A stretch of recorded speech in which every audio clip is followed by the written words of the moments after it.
Hello guys. So guys, आज हम करने वाले हैं क्लास 8 का चैप्टर नंबर 1 जिसका नाम है रेशनल नंबर्स। तो बिना देर किए चलिए शुरू करते हैं। सो गाइस, इस वीडियो में मैं आपको पूरे बेसिक्स बताने वाली हूँ। बहुत इजीली आप एक्सरसाइज के क्वेश्चंस कर पाएंगे। ओके, सो चलिए शुरू करते हैं। तो जब हम रेशनल नंबर्स की बात करते हैं तो हमने पहले भी पढ़ा हुआ है कि कई तरह के नंबर्स होते हैं, राइट। जैसे कि कौन कौन से नंबर्स होते हैं, जैसे कि हमारा हो गया नेचुरल नंबर, राइट।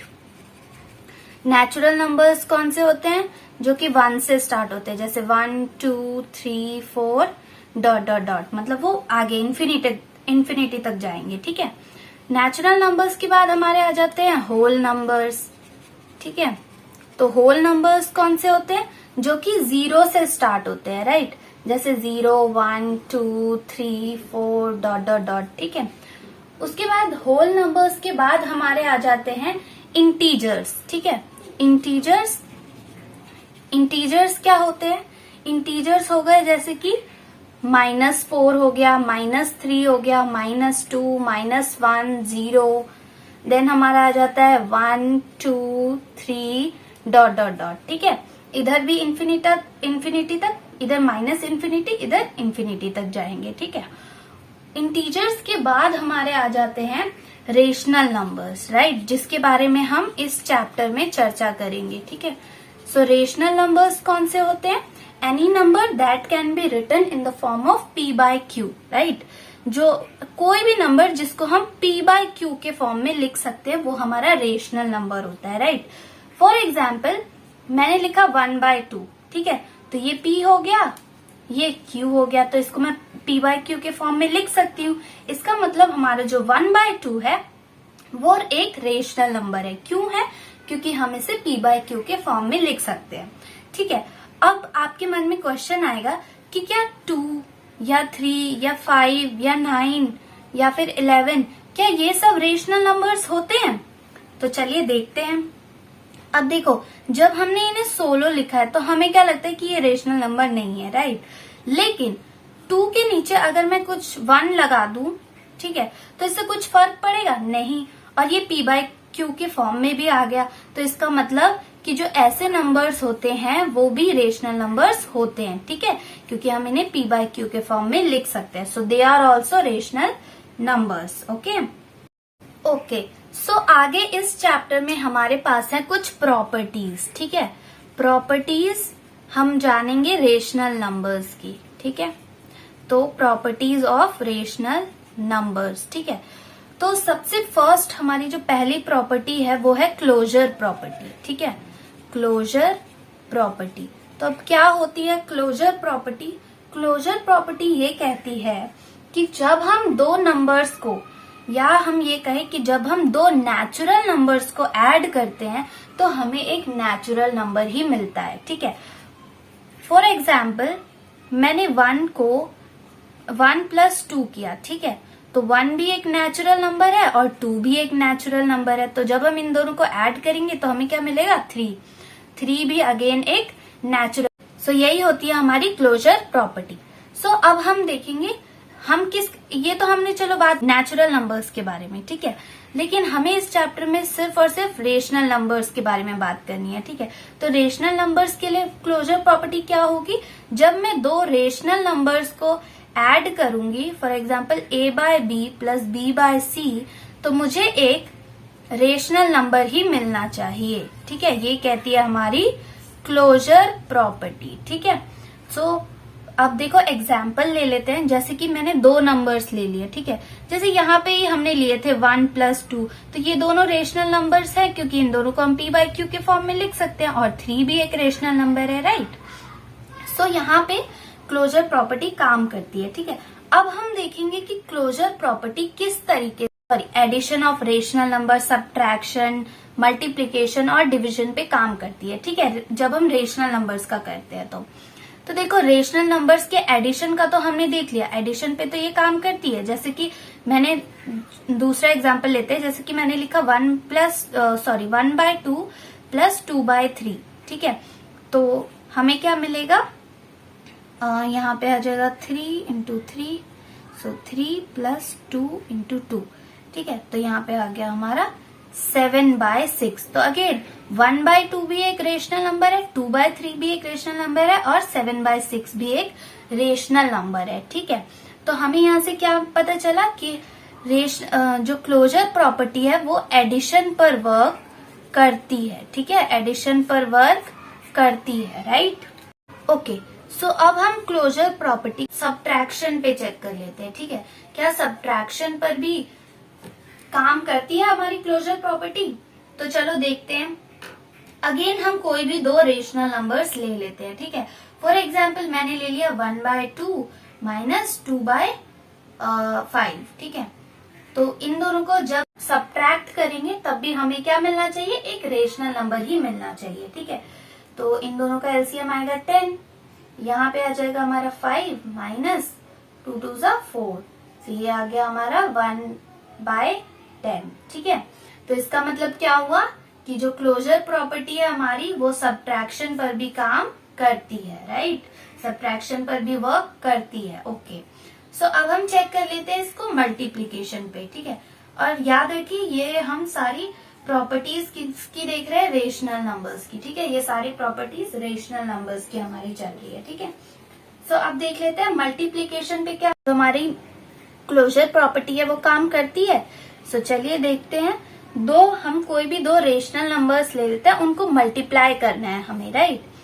सो जैसे कि 1/2 इंटू 3/5, ठीक है। तो यहाँ पे आ जाएगा हमारा 3/10, यानी कि मल्टीप्लीकेशन पे भी क्लोजर प्रॉपर्टी वर्क करती है, ठीक है। मल्टीप्लीकेशन के लिए भी क्लोजर प्रॉपर्टी ट्रू। सो अब तक हमने देखा कि जो हमारी क्लोजर प्रॉपर्टी होती है वो एडिशन, सब्ट्रैक्शन, मल्टीप्लीकेशन तीनों पे वर्क करती है, ठीक है। अब हमारा फोर्थ आ जाता है, हम इसको चेक करेंगे डिवीजन पे, ठीक है। क्या डिवीजन पे भी ये वर्क करती है? तो डिवीजन पे वर्क करने के लिए क्या होना चाहिए? जब हम दो रेशनल नंबर्स को डिवाइड करेंगे तो हमें अगेन एक रेशनल नंबर ही मिलना चाहिए, राइट। सो हम कोई भी दो रेशनल नंबर्स को डिवाइड करेंगे तो हमें रेशनल नंबर ही मिलेगा, ठीक है। लेकिन यहाँ पे एक एक्सेप्शन होती है। कौन सी एक्सेप्शन होती है? कि किसी भी नंबर के नीचे अगर 0 आ जाता है तो वो नंबर नॉट डिफाइंड होता है, ठीक है। फॉर एग्जाम्पल मैंने 2/0 लिखा, ठीक है, तो ये नंबर क्या है? नॉट डिफाइंड है, ठीक है, ये नंबर नॉट डिफाइंड है। सिमिलरली अगर मैंने 11/0 लिखा तो ये भी नॉट डिफाइंड है, ठीक है। लेकिन अगर देखो जब हम 0 कुछ भी लिखते हैं, जैसे 0/3 लिख दिया मैंने, तो इसकी वैल्यू हमारी 1 होगी। लेकिन किसी भी anything divided by 0 is not defined, ठीक है, वो नॉट डिफाइंड होता है, ठीक है। तो इसीलिए जो हमारी क्लोजर प्रॉपर्टी है वो डिवीजन पर वर्क नहीं करती है, ठीक है। और कोई भी नंबर ले लो तो वहां पे हमारी क्लोजर प्रॉपर्टी वर्क करेगी, लेकिन 0 एक एक्सेप्शन है, इसीलिए हमने माना है कि जो क्लोजर प्रॉपर्टी है वो डिवीजन पर वर्क नहीं करती। अब चलते हैं हमारी प्रॉपर्टी नंबर 2, यानी कि हमारी दूसरी प्रॉपर्टी पर, जो है कम्यूटेटिव प्रॉपर्टी, ठीक है। कम्यूटेटिव प्रॉपर्टी, इसको हम कम्यूटेटिविटी भी बोलते हैं, ठीक है। तो हमें रेशनल नंबर्स का ही चेक करना है कम्यूटेटिव प्रॉपर्टी, ठीक है। तो अब सबसे पहले ये सवाल उठता है कि कम्यूटेटिव प्रॉपर्टी होती क्या है, ठीक है। सो कम्यूटेटिव प्रॉपर्टी ये कहती है कि जब आप a प्लस बी करो और b प्लस ए करो तो आपको सेम ही नंबर मिलना चाहिए, ठीक है। लेट सपोज मैंने a प्लस बी किया, ठीक है, और b प्लस ए किया, तो मुझे नंबर सेम मिला जो था c, ठीक है। अब इसको हम देख लेते हैं किस तरीके से ये काम करेगा, ठीक है। जैसे कि मैंने 1 + 7 किया, ठीक है, इज इक्वल टू 7 + 1 किया, ठीक है, इज इक्वल टू हमारा क्या आएगा? 1 + 7, या फिर यहाँ पे देखो 1 + 7 हमारा 8 होता है और 7 + 1 भी 8 होता है, यानी कि दोनों इक्वल है, यानी कि कम्यूटेटिव प्रॉपर्टी वर्क करती है, ठीक है। तो ये हो गई हमारी रेशनल नंबर्स की कम्यूटेटिव प्रॉपर्टी। अब हमने देख लिया कि कम्यूटेटिव प्रॉपर्टी एडिशन पे तो काम करती है, ठीक है। तो अब हम इसे अदर्स पे भी चेक कर लेते हैं, ठीक है। अब हम ले लेते हैं जैसे कि सब्ट्रैक्शन। क्या सब्ट्रैक्शन पे काम करती है हमारी कम्यूटेटिव प्रॉपर्टी? तो यहाँ पे हमें क्या करके देखना होगा? माइनस करके देखना होगा, ठीक है। तो अगेन हम दो नंबर्स ले लेते हैं, जैसे यही दोनों नंबर्स हम ले लेते हैं 1 और 7। सो 1 - 7 इज इक्वल टू 7 - 1, ठीक है। तो 1 माइनस 7 कितना होगा, -6, और 7 माइनस 1 कितना होगा, 6। तो ये इक्वल है, नहीं है, ठीक है, ये दीज आर नॉट इक्वल। सो इसीलिए हम क्या कह सकते हैं कि जो हमारी कम्यूटेटिव प्रॉपर्टी है वो सब्ट्रैक्शन पर वर्क नहीं करती है, ठीक है, सब्ट्रैक्शन पर काम नहीं करती है। अब सब्ट्रैक्शन के बाद हम इसको चेक करेंगे मल्टीप्लीकेशन पे, ठीक है, मल्टीप्लीकेशन पे अब हम इसको चेक कर लेते हैं क्या इस पर ये वर्क करती है। तो हम अगेन दो नंबर्स ले लेते हैं, जैसे कि मैंने यही वाले नंबर्स में लेके चल रही हूँ। 1 into 7 is equal to 7 into 1। So 1 into 7 भी 7 होता है और 7 इंटू 1 भी 7 होता है। इसका मतलब क्या है कि हमारी जो कम्यूटेटिव प्रॉपर्टी है वो मल्टीप्लीकेशन पर भी वर्क करती है, ठीक है। अब नेक्स्ट हम इसको चेक कर लेते हैं डिविजन पे, ठीक है, क्या डिविजन पे वर्क करती है। तो again we are taking same numbers, ठीक है, तो 1/7 इज इक्वल टू 7/1, ठीक है। तो ये तो नॉट इक्वल है, साफ दिख रहा है कि 1/7 क्या 7 के इक्वल है, नहीं है। तो इसका मतलब क्या है कि कम्यूटेटिव प्रॉपर्टी डिवीजन पर भी वर्क नहीं करती है, ठीक है। तो यहाँ से हमें क्या कंक्लूजन मिला कि कम्यूटेटिव प्रॉपर्टी हमारी एडिशन और मल्टीप्लीकेशन पे वर्क करती है, सब्ट्रैक्शन और डिवीजन के लिए ये ट्रू नहीं है, ठीक है। ओके, सो अब हमारी जो नेक्स्ट प्रॉपर्टी है वो है एसोसिएटिव प्रॉपर्टी, ठीक है। कौन सी प्रॉपर्टी, एसोसिएटिव प्रॉपर्टी, ठीक है। तो अभी एसोसिएटिव प्रॉपर्टी क्या कहती है, एसोसिएटिव प्रॉपर्टी ये कहती है कि जब भी हम दो नंबर्स को लेते हैं, ठीक है, मैं आपको एग्जांपल से ही डायरेक्ट समझाती हूँ, ठीक है। जैसे कि मैंने 3 नंबर्स ले लिए A, B और C, ठीक है। तो मैं क्या करूंगी, मुझे इन तीनों को ऐड करना है, ठीक है। A plus B plus C is equal to A plus B plus C। तो एसोसिएटिव प्रॉपर्टी ये कहती है कि मैं पहले इन दोनों को ऐड करूं फिर इससे ऐड करूं, या फिर पहले मैं इन दोनों को ऐड करके फिर A से ऐड करूं, तो दोनों की जो वैल्यू होगी वो सेम होगी, ठीक है। तो इसको हम एक एग्जाम्पल से देख लेते हैं, ठीक है। जैसे कि मैंने कोई भी 3 नंबर्स ले लिए, जैसे 1 2 3, इजी नंबर्स लेके चलते हैं, ठीक है। तो जैसे 1 मेरा A है, 2 B है और 3 C है, ठीक है। तो यहाँ पे हम यही वाली प्रॉपर्टी लगाएंगे, 1 plus 2 plus 3 is equal to 1 plus 2 plus 3, ठीक है। तो देखो 1 प्लस 2 कितना होगा, 3 plus 3 is equal to 1 plus 2 plus 3 कितना होगा, 5। तो 3 प्लस 3 6 और 5 प्लस 1 भी 6, यानी कि ये दोनों इक्वल है। तो ये हो गई हमारी एसोसिएटिव प्रॉपर्टी। अब हमने देखा कि एसोसिएटिव प्रॉपर्टी हमारे एडिशन पर वर्क करती है, ठीक है। मैंने आपको ऐड करके दिखाया ये सब, ठीक है। अब हम इसको नेक्स्ट चेक करेंगे कि क्या ये सब्ट्रैक्शन, मल्टीप्लीकेशन और डिविजन पे भी वर्क करती है। ओके, सो अब चेक कर लेते हैं कि क्या ये सब्ट्रैक्शन पे काम करती है। ओके, सो हम अगेन 3 नंबर्स ले लेते हैं, ठीक है। 3 नंबर्स ले लेते हैं, जैसे पहले हमने लिए थे 1 2 और 3, ठीक है। तो एसोसिएटिव प्रॉपर्टी के हिसाब से 1 minus 2 minus 3 should be equal to 1 minus 2 minus 3, ठीक है। तो मैं 1 माइनस 2 करूंगी तो क्या मिलेगा, -1, पता है ना, प्लस माइनस माइनस होता है, ठीक है। -3 is equal to 1 minus 3 minus 2 क्या होगा, -1, ठीक है। तो -1 माइनस 3 कितना हो जाएगा, -4, और 1 माइनस माइनस प्लस, तो 1 प्लस 1 2। तो क्या ये इक्वल है, नहीं है। इसका मतलब सब्ट्रैक्शन के लिए associative property is not true, ठीक है। तो सब्ट्रैक्शन के बाद अब हम चेक कर लेते हैं इसको मल्टीप्लीकेशन पे, ठीक है। क्या ये मल्टीप्लीकेशन पे वर्क करती है। तो देखो अगेन मैंने यही 3 नंबर्स ले लिए, 1 2 एंड 3, ठीक है। So 1 into 2 into 3 is equal to 1 into 2 into 3, ठीक है। तो 1 इंटू 2 कितना होगा, 2, 2 इंटू 3 1 इंटू 2 इंटू 3 कितना होगा, 6। तो 3 इंटू 2 6, 6 इंटू 1 6। तो ये दोनों इक्वल है। इसका मतलब जो हमारी एसोसिएटिव प्रॉपर्टी है वो इस पे भी वर्क करती है। ओके, सो अब हम चेक कर लेते हैं कि क्या ये डिविजन पे वर्क करती है। तो अगेन हम 3 नंबर्स ले लेते हैं, वही 1 2 एंड 3, ठीक, एंड 3। सो सबसे पहले 1 divided by 2 divided by 3 is equal to 1 divided by 2 divided by 3, right, यही होगा, है ना। तो ये क्या हो जाएगा, 1/2 divided by 3 is equal to, ये क्या हो जाएगा, 1 डिवाइडेड बाय 2/3, ठीक है। तो अब इसको हम फर्दर सॉल्व करेंगे तो हमारे पास 1/2/3 आ जाएगा, इसके नीचे 1 है, और यहाँ पे हमारे पास क्या आ जाएगा 1/1/2/3, ठीक है।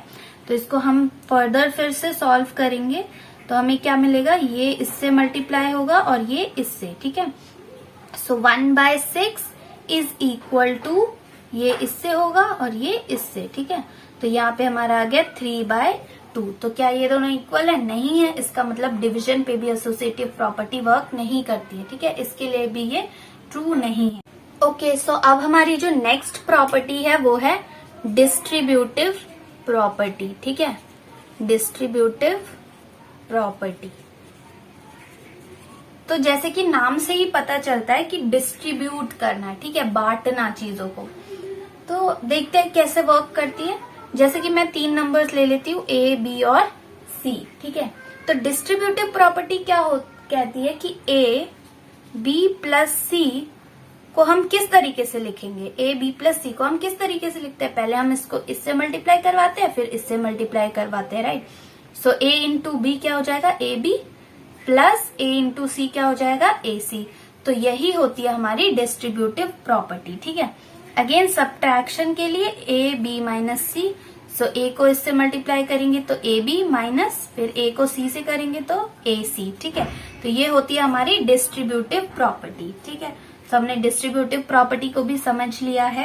ओके, सो अब हमारी नेक्स्ट प्रॉपर्टी है एडिटिव इनवर्स। ओके, सो अब जानते हैं हम एडिटिव इनवर्स के बारे में, ठीक है। एडिटिव इनवर्स का सिंपल मतलब होता है किसी भी नंबर का नेगेटिव, ठीक है। इसका क्या मतलब है, जैसे कि मैंने 2 लिखा, ठीक है, तो 2 का एडिटिव इनवर्स क्या हो जाएगा, -2 हो जाएगा, ठीक है। सिमिलरली 2/3 लिखा मैंने, तो 2/3 का एडिटिव इनवर्स क्या हो जाएगा, -2/3, ठीक है। सो हमने ये तो देख लिया कि हाँ 2/3 का एडिटिव इनवर्स है -2/3 और 2 का एडिटिव इनवर्स है -2। सो अब हम नेगेटिव नंबर का, जैसे कि मैंने ये ले लिया -2/3 का एडिटिव इनवर्स, अगर आपसे क्वेश्चन में पूछे तो आप कैसे निकालोगे, तो माइनस, पहले नंबर के आगे माइनस लगाना है, फिर -2/3, तो -2/3 का एडिटिव इनवर्स क्या है, 2/3, ओके। सो इस प्रॉपर्टी को हम बोलते हैं एडिटिव इनवर्स। इस पे डायरेक्ट क्वेश्चंस आते हैं, सो आपको अगर पूछा जाए क्वेश्चन में तो डायरेक्ट आप उसका नेगेटिव लिख देना, ओके। ओके, सो अब हम जान लेते हैं एडिटिव आइडेंटिटी के बारे में, ठीक है। एडिटिव आइडेंटिटी क्या होती है, तो एडिटिव आइडेंटिटी कहती है कि जब हम किसी भी नंबर को किसी ऐसे नंबर से प्लस करते हैं कि उन दोनों को प्लस करने पर हमें वही नंबर वापस से मिलता है, तो वो होती है हमारी एडिटिव आइडेंटिटी, ठीक है। फॉर एग्जाम्पल, जैसे मैंने A में प्लस किया 0, ठीक है, और मैंने 0 में प्लस किया A, तो भी मुझे आंसर में क्या मिला, A ही मिला, ठीक है। तो इसका मतलब मैंने जब A को 0 से प्लस किया तो उसकी आइडेंटिटी गुम नहीं हुई, ठीक है, मतलब उसकी आइडेंटिटी वैसी ही है, पहले जैसी ही है, ठीक है। तो ये होती है हमारी एडिटिव आइडेंटिटी, ठीक है। किसी भी नंबर को हम जब 0 से ऐड करते हैं, ठीक है, तो हमें वही नंबर मिलता है, तो इसको हम बोलते हैं एडिटिव आइडेंटिटी, ठीक है। तो इसका मतलब क्या है कि जो हमारा 0 है वो क्या है, एक एडिटिव आइडेंटिटी है, ठीक है, एक एडिटिव आइडेंटिटी है। ओके, सो अब हम बात कर लेते हैं मल्टीप्लिकेटिव इनवर्स की, ठीक है। मल्टीप्लिकेटिव इनवर्स को हम रेसिप्रोकल भी बोलते हैं।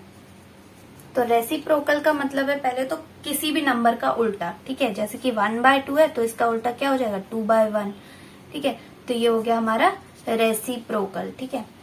अब यहाँ पे हम बात कर रहे हैं मल्टीप्लिकेटिव इनवर्स की, ठीक है। तो इसका क्या मतलब होता है कि जब हम किसी भी नंबर को, ठीक है, किसी भी नंबर को जब हम उसके इनवर्स से मल्टीप्लाई करवाते हैं तो हमें क्या मिलता है, 1 मिलता है, ठीक है। सो कैसे, देखो, जैसे कि मैंने 2/3 को मल्टीप्लाई करवाया 3/2 से, तो ये कैंसिल हो गया और मुझे क्या मिला, 1 मिला, ठीक है। तो इसी को हम बोलते हैं मल्टीप्लिकेटिव इनवर्स, ठीक है। सो यहाँ पे देखो, अब हम यहाँ पे क्या कह सकते हैं कि जैसे कि एक और एग्जांपल ले लेते हैं, ठीक है। जैसे कि हम ले लेते हैं 5/2 इंटू 2/5, ठीक है। तो इन दोनों को मल्टीप्लाई करने पे भी हमें 1 मिलेगा। तो इसका मतलब मैं क्या कह सकती हूँ कि जो हमारा 2/5 है वो मल्टीप्लीकेटिव इनवर्स है किसका, 5/2 का। ठीक है, 2/5 है मल्टीप्लीकेटिव इनवर्स किसका, 5/2 का। सिमिलरली जो हमारा 5/2 है वो किसका मल्टीप्लीकेटिव इनवर्स है, 2/5 का। ठीक है, तो इस तरीके से हमने मल्टीप्लीकेटिव इनवर्स को भी समझ लिया। और यहाँ पे एक और चीज आ जाती है, मल्टीप्लीकेटिव आइडेंटिटी।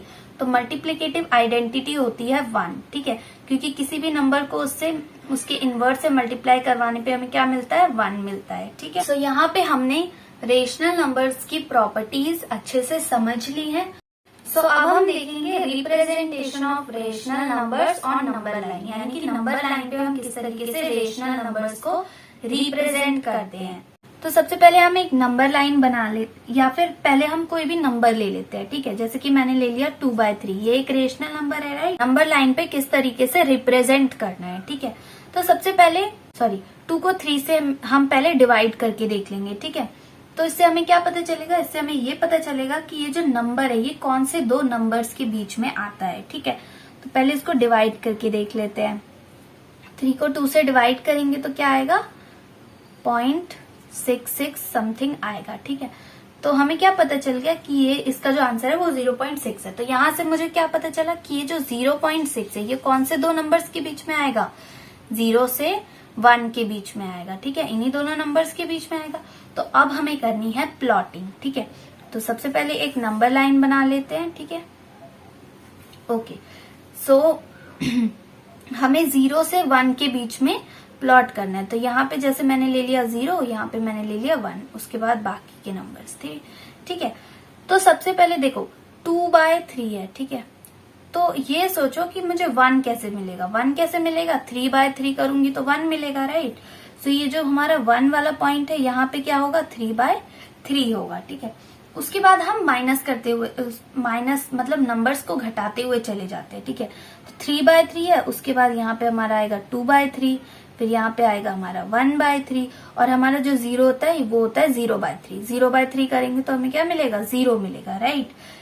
सो यहाँ से मुझे क्या पता चला, 2/3 कहाँ पे लोकेटेड है, यहाँ पे लोकेटेड है। ठीक है, तो इस तरीके से हम रेशनल नंबर्स को रिप्रेजेंट करते हैं नंबर लाइन पे। ठीक है, तो चलिए एक और एग्जांपल लेके इसे और अच्छे से समझ लेते हैं। ओके, सो अब मैं ले लेती हूँ एक दूसरा रेशनल नंबर। ठीक है, जैसे कि मैंने ले लिया 4/9। ठीक है, तो अब 4/9 को हम किस तरीके से प्लॉट करेंगे, तो सबसे पहले वही हमारा प्रोसीजर है, इसको डिवाइड करके देख लेते हैं। ठीक है, क्या आंसर मिलेगा उस हिसाब से हमें पता चल जाएगा कि ये जो नंबर है ये कौन से दो नंबर्स के बीच में लाई करता है। ठीक है, तो हमें प्लॉटिंग करने में आसानी होगी। ठीक है, तो सबसे पहले हम इसको करके देख लेते हैं।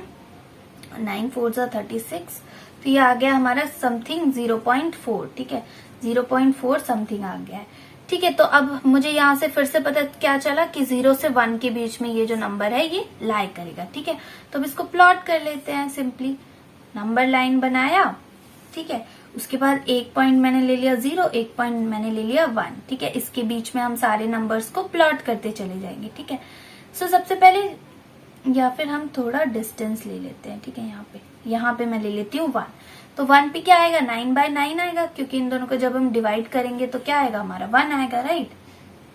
उसके बाद दूसरा नंबर क्या आ जाएगा मेरा, हमें माइनस करते हुए चलना है। ठीक है, तो ये आ जाएगा 8/9, फिर हमारा आ जाएगा 7/9, फिर आ जाएगा 6/9, फिर आ जाएगा 5/9, और यहाँ पे हमारा आएगा 4/9। ठीक है, तो ये पॉइंट है हमारा 4/9। ठीक है, ऐसे ही आप और नंबर्स आगे करते चले जाना। ठीक है, यहाँ पे ये 0/9, 3/9, 2/9 और 1/9 वो भी इसी बीच में आ जाएंगे। ठीक है, तो यहाँ पे हमारा क्या आंसर आया, 4/9। यहाँ पे हमें नंबर लाइन में लोकेट करना है। सो आई होप आपको ये समझ में आ गया होगा। ओके, सो इस चैप्टर का अब हमारा लास्ट टॉपिक है rational numbers between two rational number. ठीक है, किसी भी देखो मेरे पास कोई भी मान लो दो रेशनल नंबर्स है। ठीक है, जैसे कि मैंने ले लिया या इस बार कोई दूसरा नंबर लेते हैं। ठीक है, जैसे मैंने ले लिया 7/9 और मैंने ले लिया लेट्स सपोज 8/9, ठीक है। तो अब आपको क्वेश्चन में बोलेंगे कि find 5 rational number between these 2 rational numbers. तो इन दोनों रेशनल नंबर्स के बीच में आपको 5 रेशनल नंबर निकालने के लिए क्वेश्चन में बोलेंगे, या फिर कितने भी रेशनल नंबर निकालने के लिए बोल सकते हैं, ठीक है। तो अब क्वेश्चन ये उठता है कि हम किस तरीके से निकालेंगे। अब देखो, जैसे सिंपल नंबर्स होते हैं हमारे, ठीक है, जैसे मैंने ले लिया 2 और 5, ठीक है। तो इसके बीच में हमारे कौन कौन से नंबर्स आ जाते हैं? 3 आ जाता है, 4 आ जाता है, राइट, 2 और 5 के बीच में। तो ये तो हमें पता चल गया, ठीक है। अब हमें ये कैसे पता चलेगा कि रेशनल नंबर्स के बीच में कैसे हम दूसरे जो रेशनल नंबर्स होते हैं उनको फाइंड आउट करते हैं, ठीक है।